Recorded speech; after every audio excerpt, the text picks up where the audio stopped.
This is Kathy Haley on October 9th at about 1:20 p.m. in Washington, D.C. Please let me thank you, Rick, for agreeing to be recorded for the oral history collection of the Washington Museum and Cultural Center in Worland, Wyoming. We have two goals. First, that our class of 1960 tells what life was like for kids and teenagers in Worland from about 1941 to 1960. The second goal is that we share how growing up in Worland impacted our adult lives. So first of all, what is your full name? And was there any nickname you were known by when you were in your Worland days? And where are you making this recording? Full name is Richard Danforth Hake, Jr. And I was known as Ricky in school all along and until I reached college and managed to change it to Rick. I'm recording this from Menlo Park, California, which is one of the two places we're living right now. The other is Palm Desert. So we're true Californians. If you weren't born in Worland, how old were you when your family arrived and when you left? I was born in San Luis Obispo, California, which is where my father was stationed during the early days of World War II with my mother. After he deployed to the Pacific, we moved back to Worland when I was 6 months old and grew up there, and where I stayed until I went to college. Tell me about what brought your family to Worland. My grandfather was actually a cowboy. He came out from Ohio and took over a herd of cows that his father had bought up on it was not Gooseberry, I think, and ran that for a while, and until he got tired of eating out in the cold and wet and moved into town and started a number of businesses. Before or during that phase, he met my grandmother, who was a teacher that came out from Iowa, and he courted her there, and they were married back in Iowa. His first job was a hardware store. Then he eventually moved into banking and finally into insurance, which is what my father did during his life. The first house that I lived in town all the time, and our first house was on Coburn, as starting in where my grandparents lived. We then, after my father came back from the war and the family started to grow, we moved to Howell Avenue and then to Park Avenue, where I spent most of my growing up time. Let's see. And you had asked what I remember about the sights and the sounds and the smells. One of the strong memories I have is of the lilacs of Sanders Park, where I spent a lot of time trapping bees and bringing them home, to the great dismay of my mother. But that was a lilac is a strong smell. We had those in our backyard as well. The other memory I have and the sounds is the cry of the nighthawks in the evening in summer, when we were either just out walking in the twilight or we were playing kick the can in the neighborhood.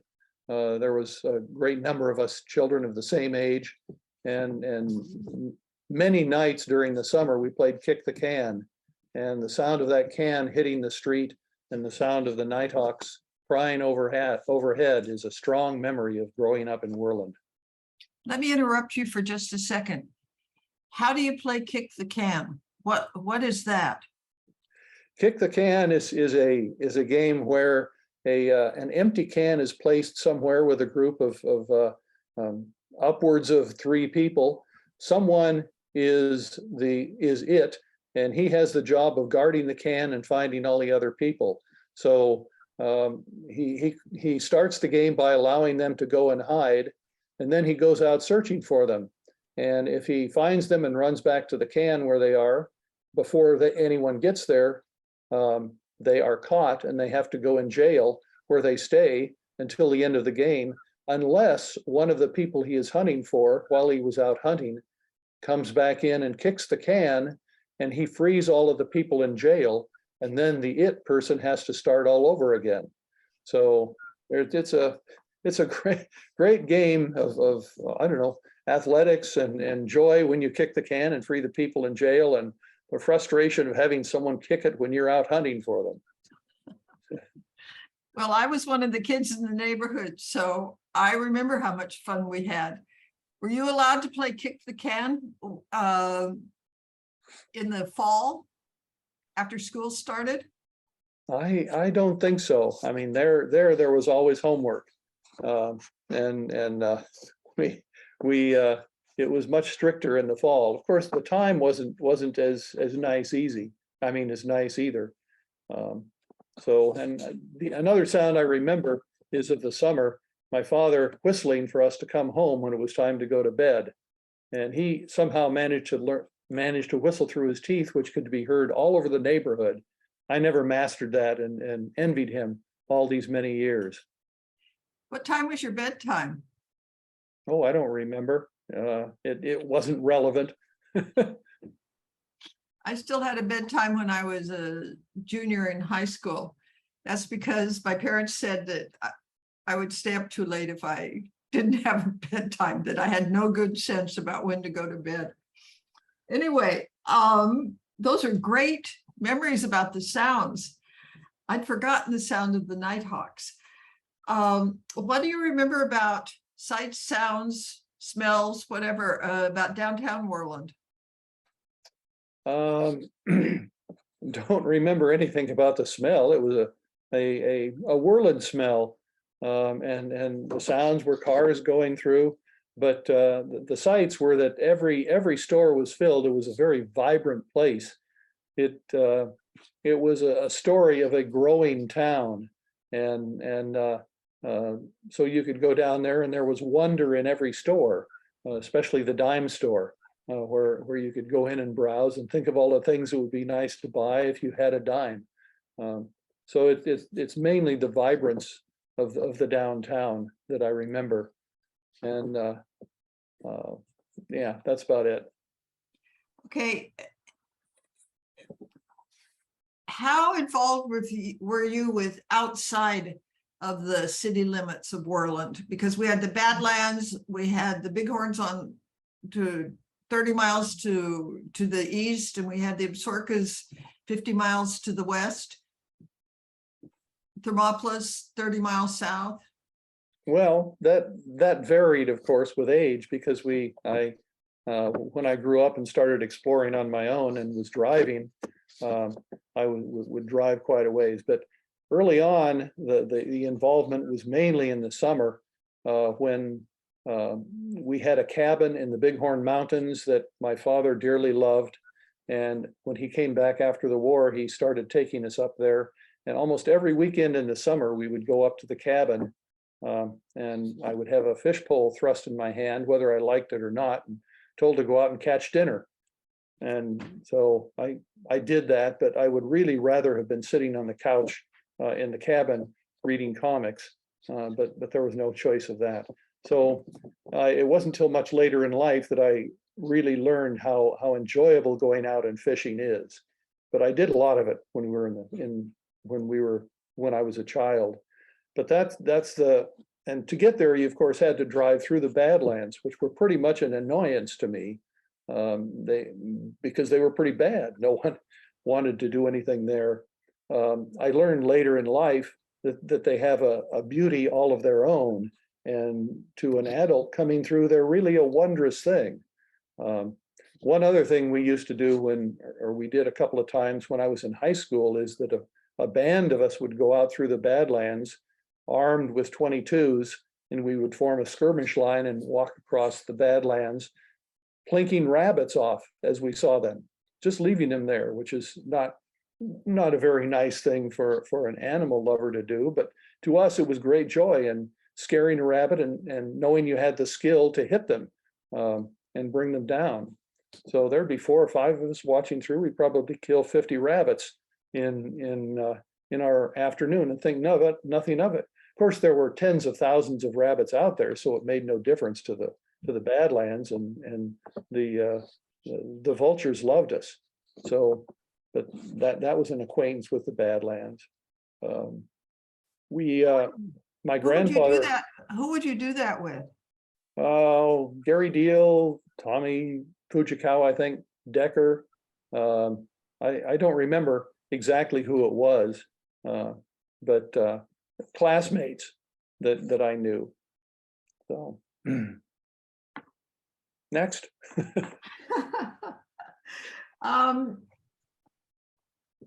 How did World War II impact your life?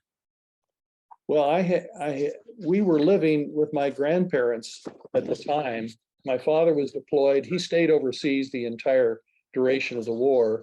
So we had letters from him, I later found out, but I pretty much didn't know the war was going on. It wasn't discussed. It played no role in my life, as young as I was, from age 6 months up to 3 or 4. So it was a very nice growing up life. I didn't know that people usually had fathers until my father came back at the end of the war. And that was one of the large changes of the wars when my father came back, and I learned that there was more to a family than loving grandparents and a mother. So their life got stricter, and there became chores. We started going to the cabin, but it was a big change when he came home. We didn't. He brought a Jeep with him, and it was fun riding in that. But he didn't talk about the war much, so there were no war stories, and I really never learned what his life was like at that time until much later. So. And what did you learn later about his experience in the war? I learned how hard life was at the time, and he was in the field artillery, and I learned some of the things that he did that one naturally does in the war, where he was a captain in the field artillery, and one of his duties was to choose the person to go out for the forward advance observing position, who had a high likelihood of getting killed when they went out there. So that weighed heavily on him. And he came back a much more strict person than he went away. So it was a physically hard life. He came back sort of skin and bones, learned to hate spam. He would never eat spam in his life again. And I think spam's sort of fun to eat, but we didn't have it. So. Your dad and my dad were best friends from the time that my father's family moved over the mountains from Buffalo.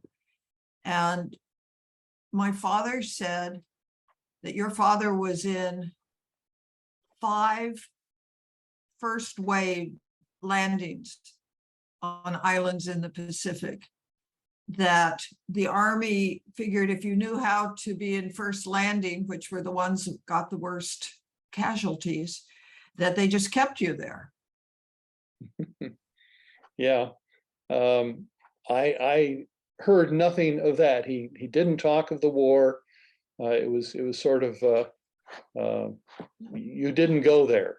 I don't know, maybe after I left home, he might have talked about that some with the kids, but that is true. We have his papers that show that he was there. He was in the field artillery, which was not the first wave.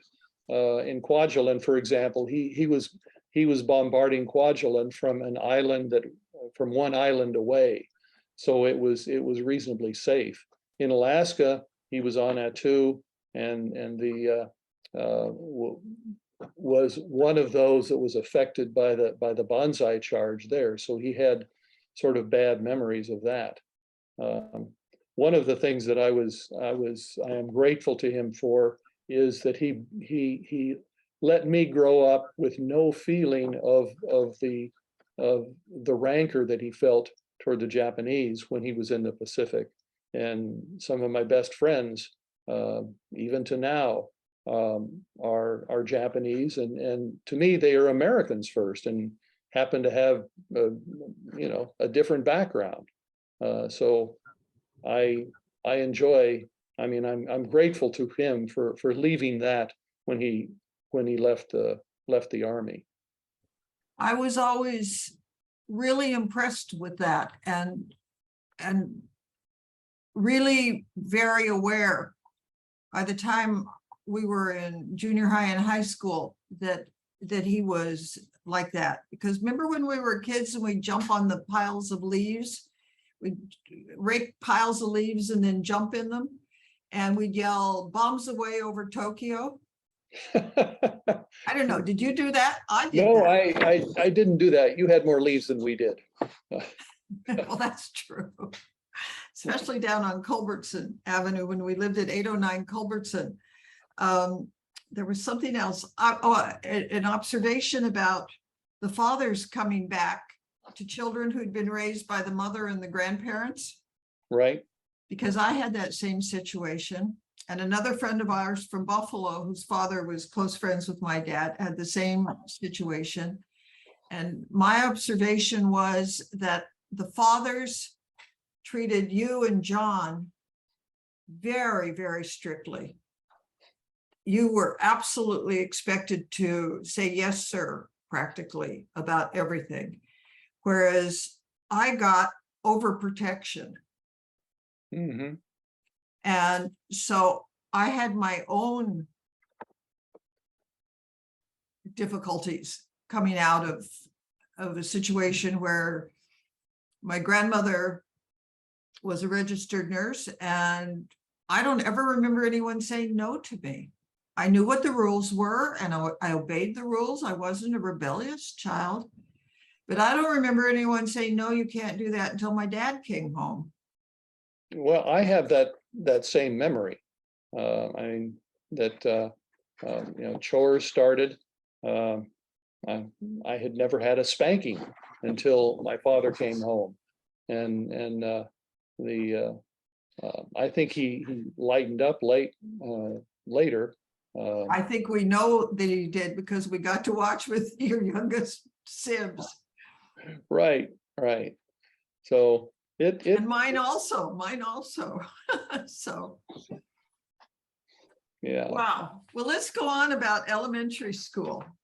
First of all, how was it that you and I and a couple of others, Rick Williams and I don't know who else, got to start school after the cutoff date of the end of August?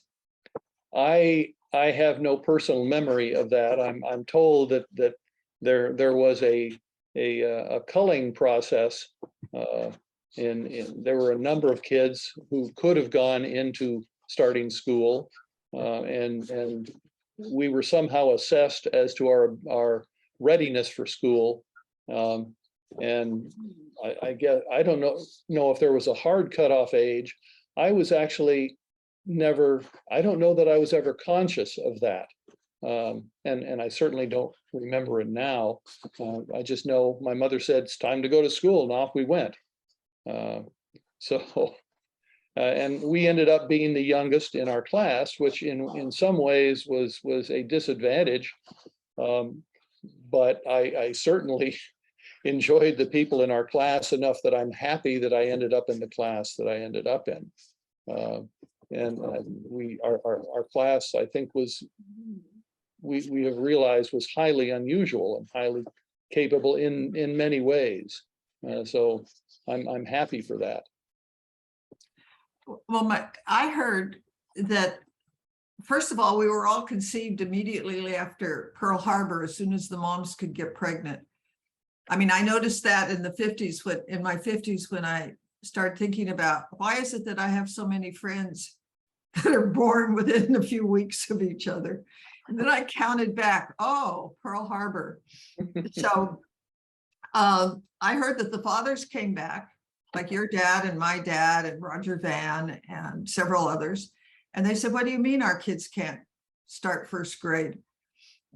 they're really smart kids. And Frank Watson, who was the superintendent of elementary education, said, no, it's better to hold them back because it's better for their self-confidence and their emotional growth.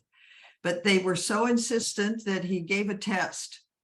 And some people passed and some people didn't. And one who didn't, mother said she was so nervous that she was shaking. And she turned out to be one of the smartest people who probably ever graduated from Worland High. She passed her CPA exams when she was still in university. She took trig for fun, for a fun elective. But I heard that's how it was we started school. Yeah, So what? I would believe that.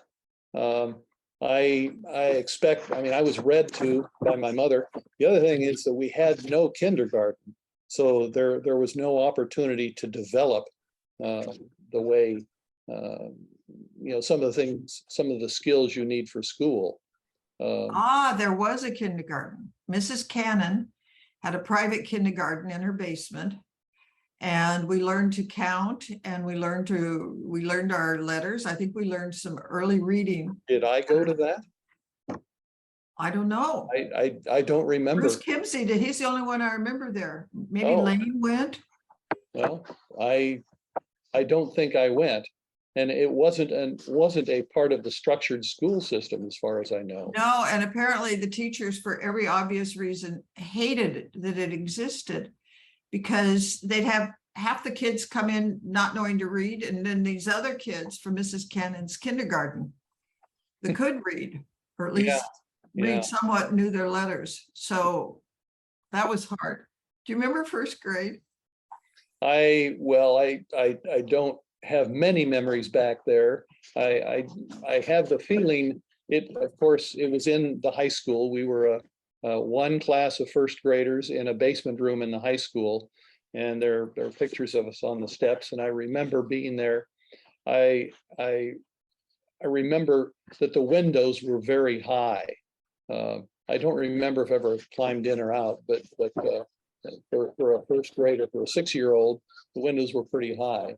And I don't remember being afraid of the kids in high school. They were just big monsters walking around. So we had very little to do with them, but it was an unusual place to have first grade. The teacher there was Mrs. Dyer. I really admired then and throughout the rest of my life. She was encouraging and rewarding. She is perhaps the only elementary teacher that I remember having being struck in my memory. So it was, first grade was fun. Some of the others that we've interviewed for the oral history, remember climbing up on your desk to climb out the open window for the fire drills. Well, that could be what I remember too. But I mean, I don't remember that explicitly, but I do. And somebody remembered Mrs. Dyer getting stuck in the window. I don't. She was a largish person, but she was active enough to keep us learning and happy and under control. I liked her a lot. The picture of the class, I'm snuggled up next to her, so I must have been very fond of Mrs. Dyer. What are some other memories you have about elementary school in the late 40s, early 50s? What was it like for kids going to school in Worland then? Well, the second grade, we went over, I think, to the Emmett building, and I had second grade there. Then we moved to the Watson building. Opposite. The opposite. Okay. Yeah. Watson building where the red bricks and Emmett was painted yellow. It was the old building. That's right. That's right. And so there we had third and fourth. So I remember changing classes. I remember there were some teachers that were exceedingly strict, whacking kids' hands with rubber hoses, and I was very grateful I did not have that particular teacher. I did. Well, you have my sentiments. So, and then third and fourth there, and then for fifth and sixth, we moved to the South Side High School or South Side Elementary School. And then, so I went to 4 elementary schools from the first to sixth grade. And it became sort of a natural thing to do. You change school year, you change schools. So it started adapting to change and growth, which is one of the themes that I noticed as I was looking back through all of these questions is Worland was very much a growing town at the time we were there. And the growth was a very good thing. People came in with hope. There were new kids coming in all the time. It was sort of fun to get to know them. But that was a feature of the elementary school, and they were all close enough for me to walk. I never got to take the bus like some of the kids on the farm, so I almost regretted that, but not really. So let's see. One of the other questions you asked was, what did I do with my spare time during the elementary school days? We were a very religious family through my mother. So I spent a lot of time in church activities. I was an altar boy and achieved the goal of having served at 500 masses and have a little trophy to show for it. So there's a lot of that. I was in Cub Scouts, and that was a fun thing. I think in elementary school, I could have advanced to being a Boy Scout, but toward the end of it, realized that there was a lot of structure and activities, and I was interested in other things. So I never moved into Boy Scouting. Cub Scouts, I remember being in the pack meetings, which were in the high school auditorium at the time, which later became a study hall. And I remember sitting in that with probably, there were 8 boys in our den, and there were probably 70 or 80 all told. And that was a big group. And there were kids from all around Worland, even the farm kids came in. So that was my first meeting with a large, diverse group of the entire Worlandites. And they were sort of fun having those den meetings, or getting to stand up on the stage and lead the Pledge of Allegiance. And so it was a fun activity. How about junior high? Do you remember moving into junior high and changing classes and Well, lots of teachers? the only thing that struck me about going into junior high was that difference of changing rooms to go to different classes. That was a novel thing, but we generally stayed with our same classes, so we still had the same 30 kids we were moving around the school with. So that was the novelty. A couple of teachers in junior high that I remember strongly. One was Mr. Stroud, who was the science teacher, and he made science fun, and he was the one that started my lifelong love of science, and really the life path that I've taken into science and engineering. I also remember Mrs. Watson, strangely enough, and I remember standing up at the blackboard and diagramming sentences and learning that even the most complex sentence could be laid into a structure. So that was one of the things that started me realizing there was a structure to life that you could break down and understand. And the final teacher I remember in elementary school was Mr. Broadbent, who was the band teacher. And that started a lifelong love of music in many ways.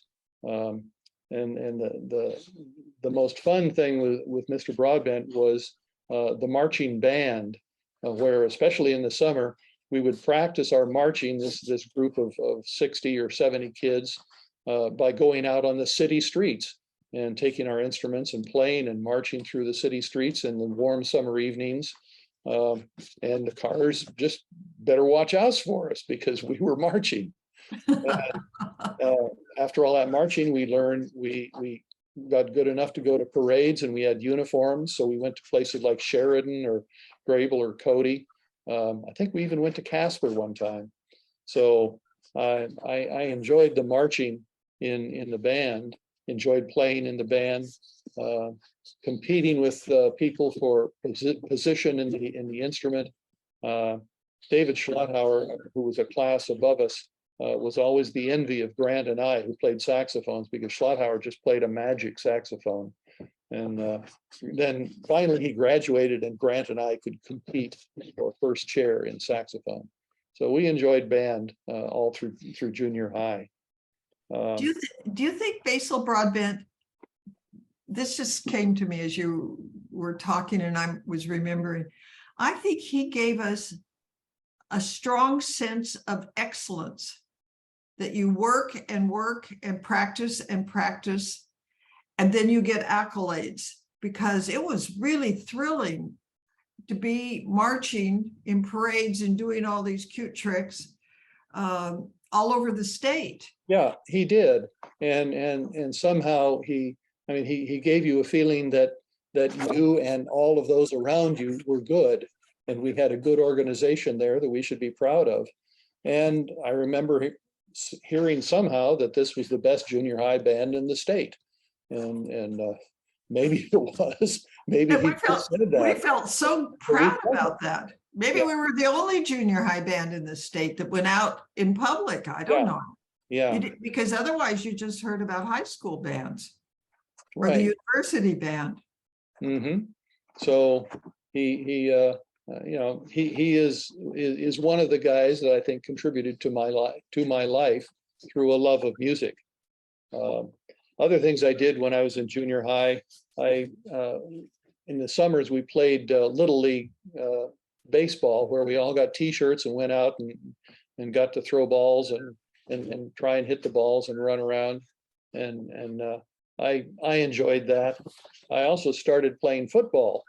Played football in the 8th grade, and got my first football injury when I tackled someone and came up with a dislocated little finger, and the coach drove me to a doctor who said it, and I came back and played then. So I learned that you can struggle through injuries, and it gave me a love of sports that I have.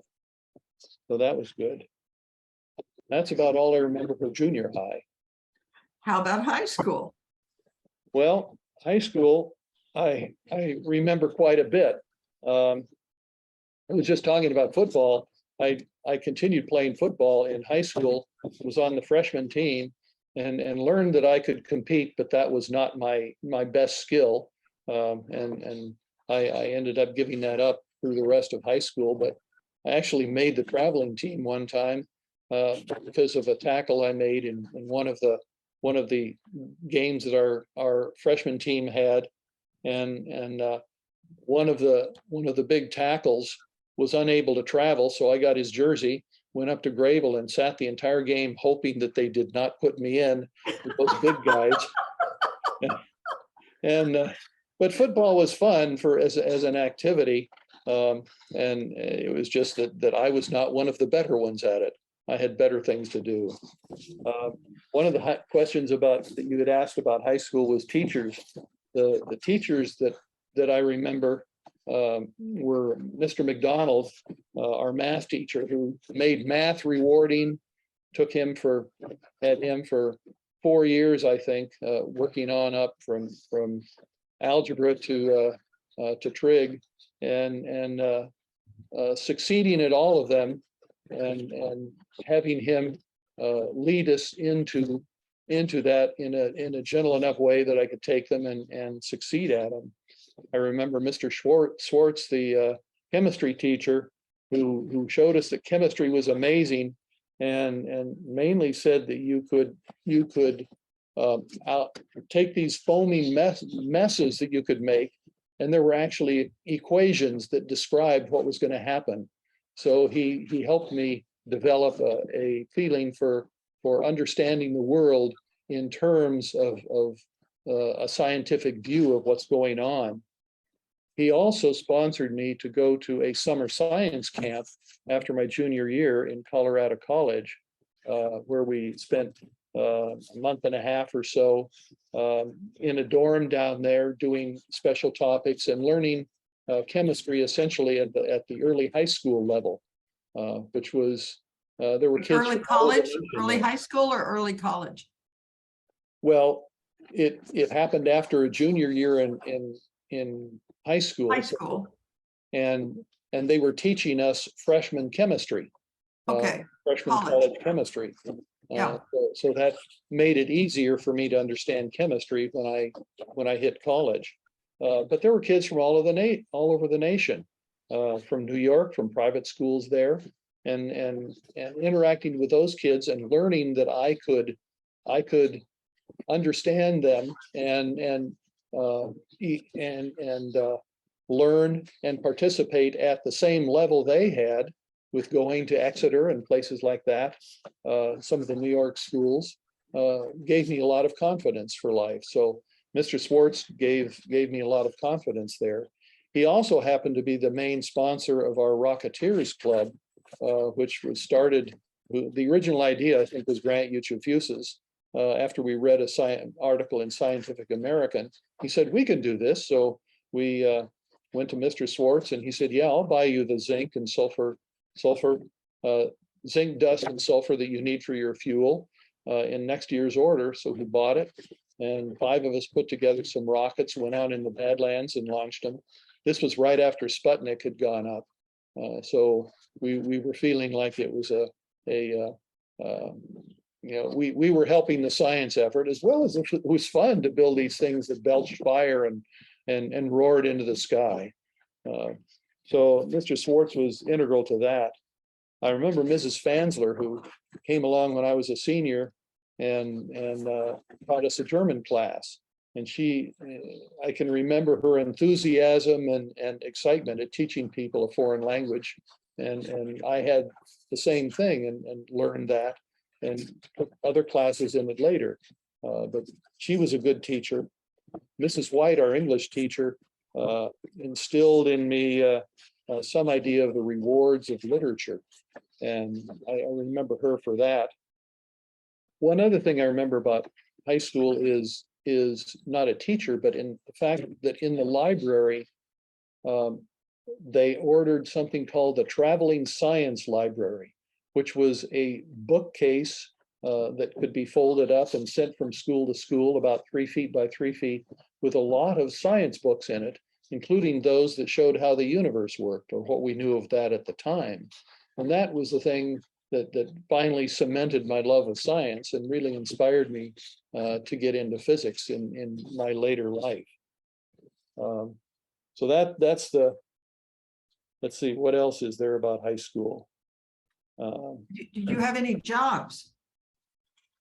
Well, jobs, I started in right after 8th grade. I had a job during the summer as a gas station attendant at the Standard Station that on the road in from Tensleep, and participated in selling gas to the tourists who came through. And interestingly enough, that was a time when Worland and Grable were competing for the tourist trade over Highway 16 and Highway 14. And we had signs up out in the desert saying that the bighorns are best to cross through Tensleep Canyon. They said, no, try the Shell Canyon, it's greater. And I think we beat them. I think we got more and more of the tourist trade than Grable did. So I was there and I was working with Myron Davis, I think. He was a high school guy who was a great tackle on our team. And he treated me great and showed me how to change the oil in a car, grease a car. So I felt very, very lucky to have that job. That was the first job that I had. Then later on, I had summer jobs at Vans Candy and Tobacco, doing various things. So as far as other things that in memories of high school, I was involved in plays and in chorus. and went to speech meets, learned, was on the debate team and learned that it is possible to argue the case for something that you don't believe in if you just can construct the arguments. So it enabled me to learn how to argue more forcefully for things that I do believe in during life. I mentioned science camp. I went to Boys State also after the junior year, and that was an honor. What was Boys State? Well, Boys State is where three people were selected from a high school class the junior year to go to, I think it was held, I'm not sure it was held in Cheyenne or Laramie. We girls were in Laramie. You might have been in Cheyenne. But it was a 3 or 4 or 5 day event where there were 3 kids from each town in all of Wyoming. And so there were maybe 200 of us or so.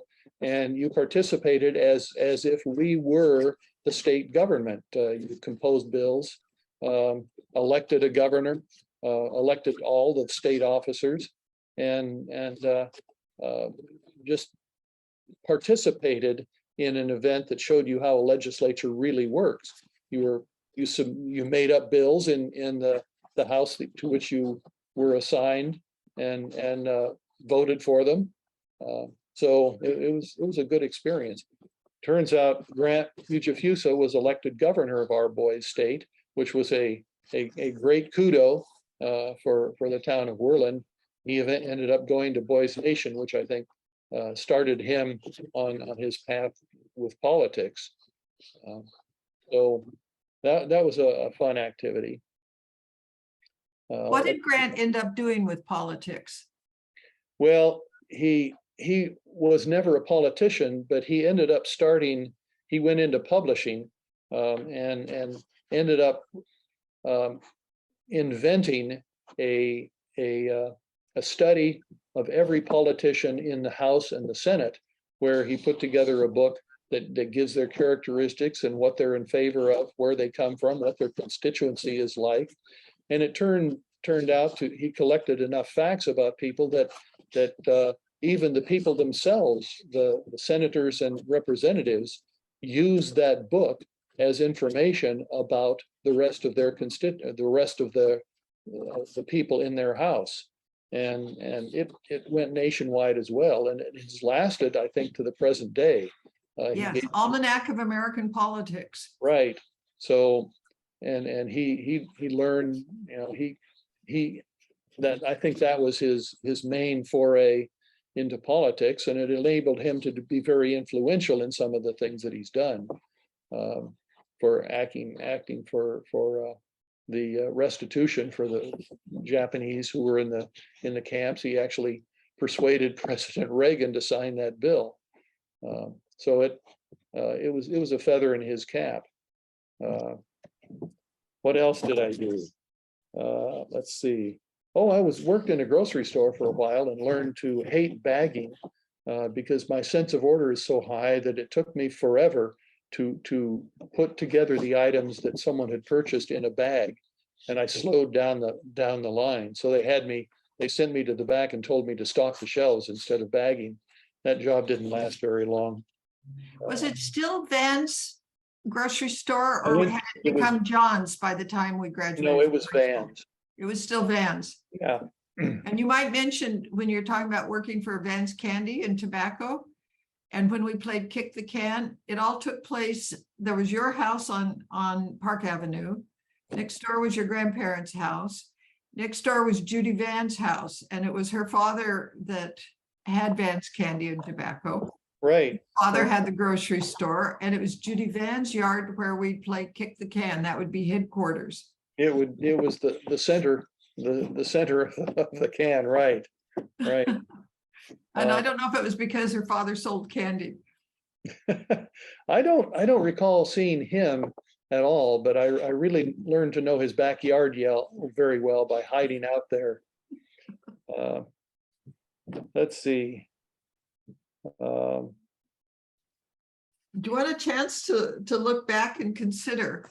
And before we look back and you look back and consider, I think there's a story that amuses me a lot about football and how when you went to Caltech your freshman year, you played on the varsity team.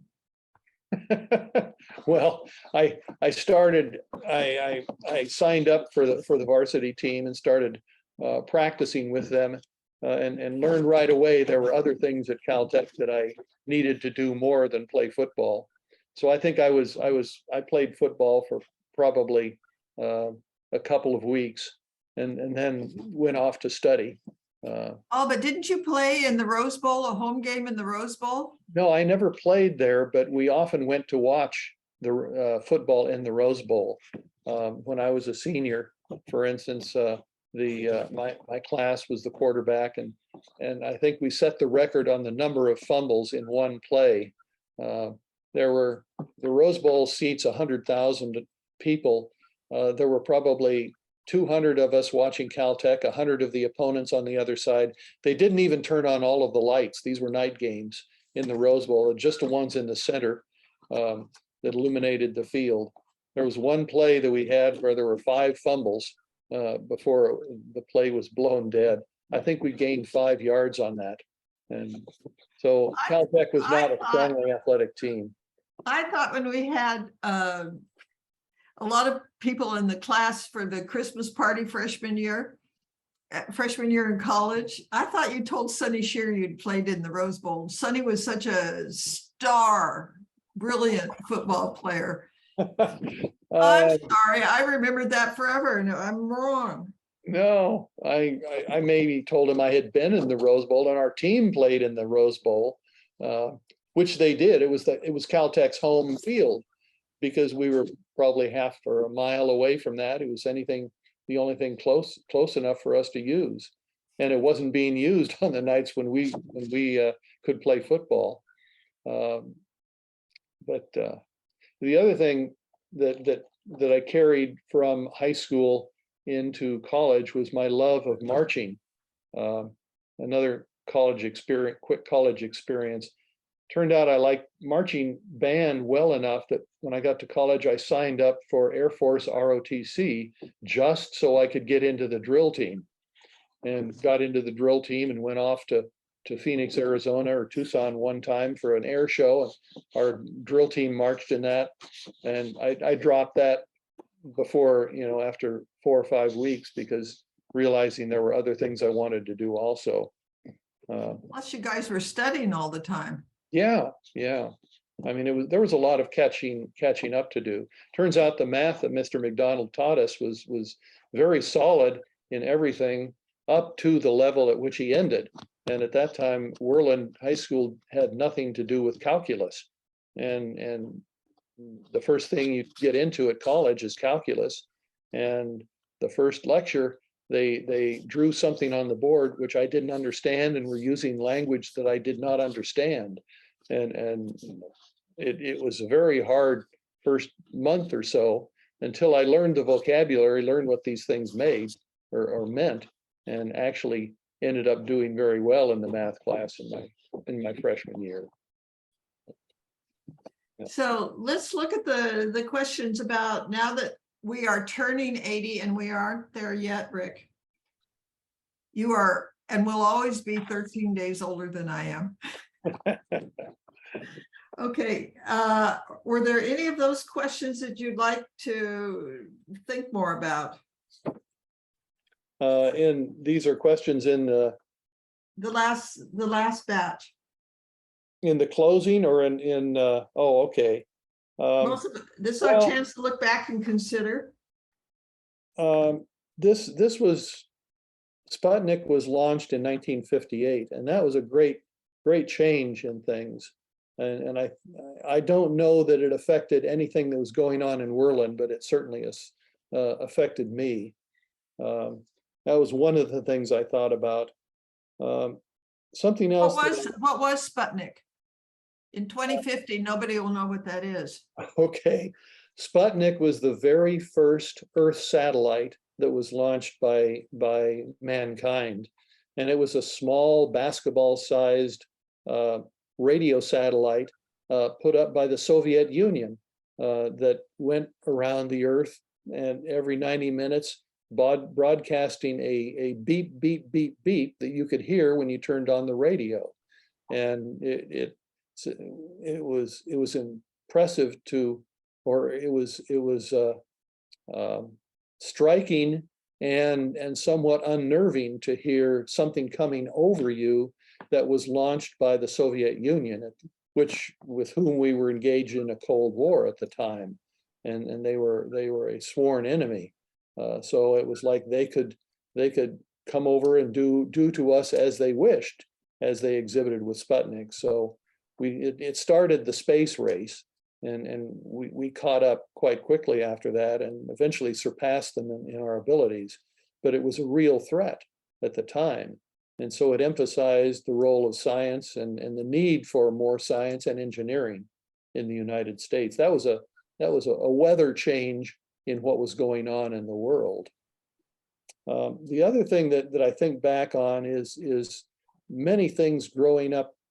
Well, Worland was growing at the time, and many things were changing. I got used to seeing new houses around. I was expecting to see that. I got used to new kids coming in.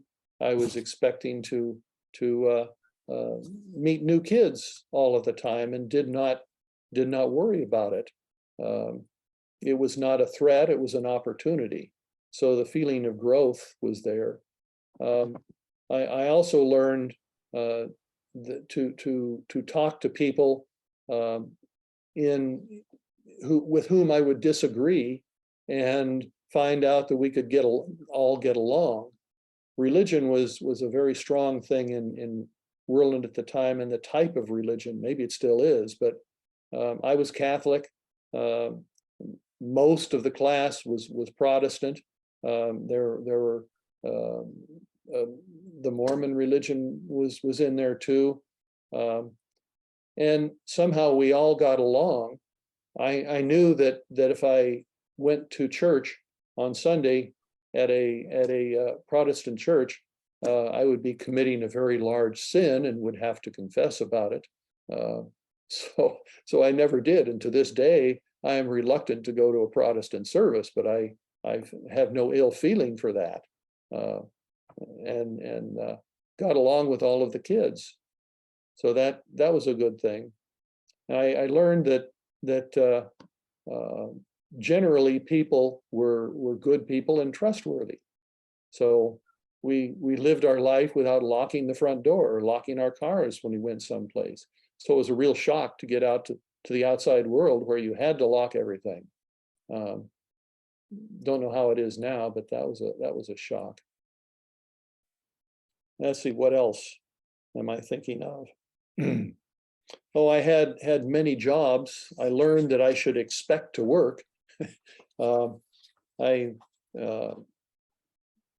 worked at summer jobs while I was there. Can't think of anything else. What kinds of things did your parents do? They were They involved in the community, and your grandparents. Your grandparents and my grandparents were friends. They built cabins in the mountains right next to each other. right. My mother was active in the church groups, and they had a circle of friends.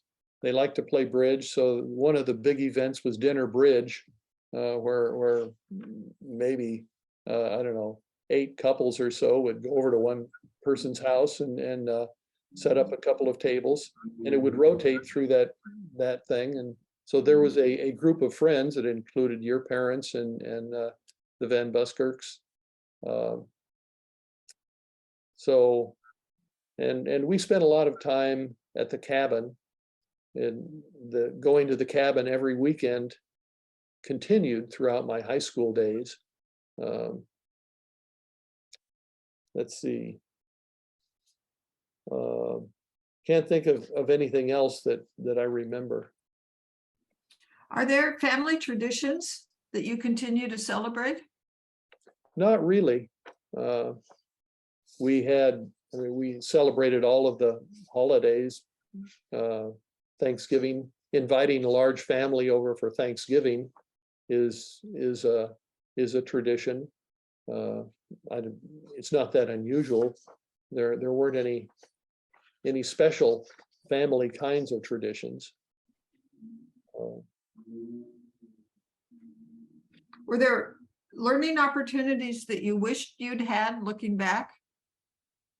Or that you wish that everybody in general could have had? Well, one of the things that I realized thinking back is that I was given a love of science, which I still had. But as it turns out, I am a much more skilled engineer than I am a scientist. And there were no engineering classes taught in the high school. And it took me probably 15, 20 years out of high school to learn I was really an engineer, which is what the latter stage of my career I engaged in, engineering of satellites at Lockheed Martin. I am much better at practical things than looking than doing pure science. So I had never had a desire to be a university professor, and never had a desire to look into the deeper degrees of physics. As it turns out, one of the guys who just got a Nobel Prize this year, John Clauser, was a member of my graduating class at Caltech, and he went into the things that Caltech taught about physics, which is particle physics, and those are, you can't touch them, you can't engineer them to do much, and so I ended up not liking that when I came out of college, and had to go to Westinghouse, where they built fluorescent light bulbs that used a kind of science that you could see and feel and was practical, before I stayed in science. So I ended up interacting with many scientists, but not going that direction, and going the engineering direction. Do you still keep in touch with your childhood friends? Well, very much. I mean, a few of them, like yourself and Grant, are I am in touch with, and I've attended several reunions and had a great time talking to everyone that I meet there, including many people that I hardly talked to when I was in school, because I was looking elsewhere, doing different things. So I enjoy very much the class that I was with, and I'm happy that I had those guys, those people, guys and gals. Do you have some wisdom you'd like to share for your grandchildren's? Oh, here's a question. You were raised in your early years by your grandparents. How did that impact your role as a grandparent?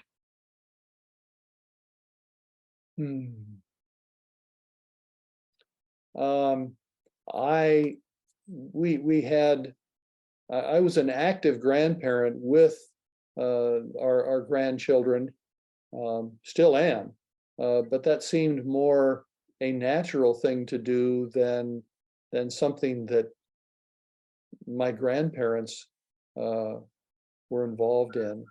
I mean, maybe it's built in and I don't recognize it. Well, because you had your grandchildren live with you. That's right. Bernie, for how many years? So it was practical, but it happened. Yeah, it was about 3 years. They lived downstairs, and one of the children was born while they were there.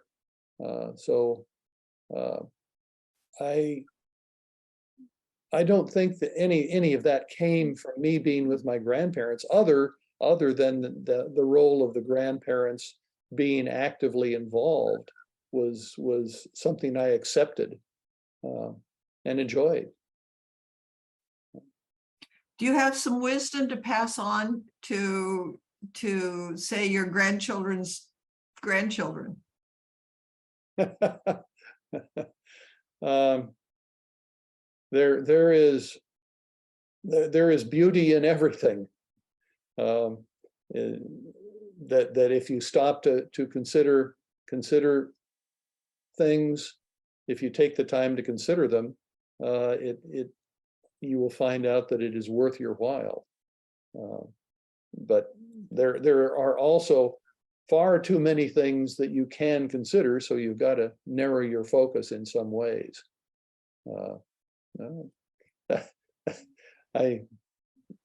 That's about it, I guess. Oh, when you speak about music, you and Bernie are in how many choruses and choirs and singing? You sing a lot. This is one of the main things in golf and music are the key ways you're spending your retirement. I didn't mention singing in high school, but I was in the high school chorus, I think the junior high chorus as well, and enjoyed singing. And it's a growth of the music that I got in high school. And I think at one time we live in two places. So there were 3 choirs each place. So over the course of the year, there were six choirs that we were in. There's a civic choir, a church choir, and a residence choir. We sing in we live in a Sun City, and there is a Sun City choir that we sing in too. And that's still, some of those we aren't doing right now, but at one time we were doing that, and we enjoy them all. Did you have to memorize the songs? Some you do, some you don't. And as I've gotten older, memorizing songs becomes more and more of a bother. And I'm thinking of dropping out of one of them just because of the problem of how much time it takes me to memorize the songs when I would rather be doing something else. Uh-oh, Rick. Instant Alzheimer's if you're not out there memorizing. I will take that as advice. Notice that I'm not in any choirs memorizing anything. Yeah. Oh gosh, thank you for all the thought you put into this, because I know you spent time preparing, and thank you for agreeing to do a public recording for the oral history collection. You're welcome, Kathy. And I would thank you for your stewardship of this whole effort. It's been joyous. Every single conversation. I run the Zoom room, so you're one of the 2 people that I've interviewed. And so I've gotten to hear all of the interviews, and 17 so far. And each one is joyous. It's just, and you learn so much from each person. It's just been great. So thank you. You're welcome. Welcome. Bye. Bye.